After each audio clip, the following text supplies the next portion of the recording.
ngáp chỉ quê răng thùng la mồ mơ sơ nơ khát gặp ini gơ na làm tư nơ mơ y Yesu sư owe răng thô nanga mơ ra tơ pa nanga mơ ra tơ pa chip chang shu ti pe gao bøa nanga mơ ra chang lam nanga mơ ra chun lam Yesu se nơ sip shi nơ ni na không tha gao ba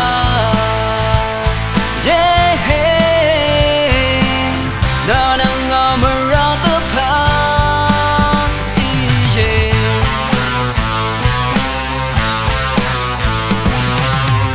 Mulang corne ri ram ram alap shi le rang thong la mo ma shun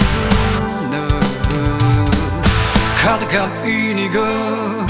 na làm tư nơ mới Yesu shu oe rang tho nanga mơ ra tơ pa nanga mơ ra tơ pa chu chang shu ti pe ga bøa nanga mơ ra chong lam nanga mơ ra chong lam Yesu se nơ sip chi nơ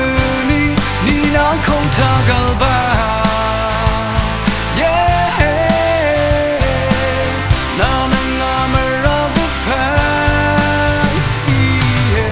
se na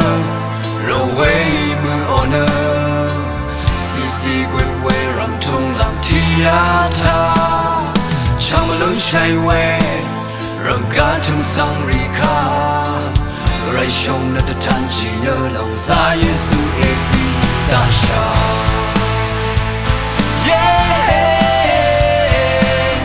na nanga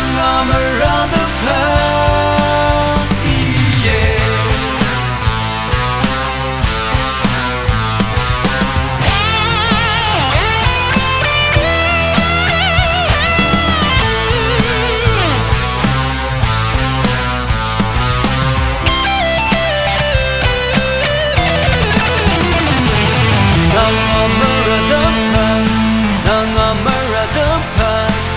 chang shu ti pe gao bøa nanga mơ ra chong lam nanga mơ ra chong lam Yesu se nơ sip chi nơ ni nanga mơ ra tơ pa nanga mơ ra tơ pa chu chang shu ti pe gao bøa nanga mơ ra chang lam nanga mơ ra chun lam Yesu se nơ sip chi nơ